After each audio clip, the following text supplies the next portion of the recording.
আত্মীয়তার সম্পর্ক রক্ষা করলে জান্নাত পাওয়ার এটা অন্যতম একটা মাধ্যম।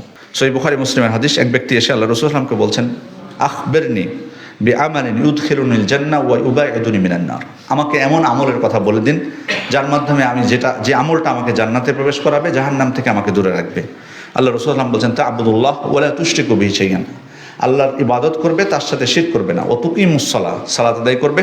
ওয়া তুতিজ যাকাত, এবং যাকাত দিবে। ওয়া তাসিলুর রাহিম, এবং আত্মীয়তার সম্পর্ক রক্ষা করবে। তাহলে জান্নাতে যাওয়ার মাধ্যম হচ্ছে আত্মীয়তার সম্পর্ক রক্ষা করা। আবার বিপরীতটা স্পষ্টভাবে সতর্ক করা হয়েছে, কেউ যদি না করে লা ইয়াদখুলুল জান্নাতা কাতি। স্পষ্ট হাদিস যে ব্যক্তি আত্মীয়তার সম্পর্ক ছিন্ন করবে সে কখনো জান্নাতে যাবে না, এটি নাকচ করে দিয়েছেন। তার মানে জান্নাতে যেতে হলে প্রথম হাদিস থেকে বুঝলাম যে জান্নাতে যাওয়ার আমল হচ্ছে আত্মীয়তার সম্পর্ক রক্ষা করা, আর দ্বিতীয় হাদিস থেকে বুঝলাম যে কেউ যদি রক্ষা না করে সে যেতে পারবে না।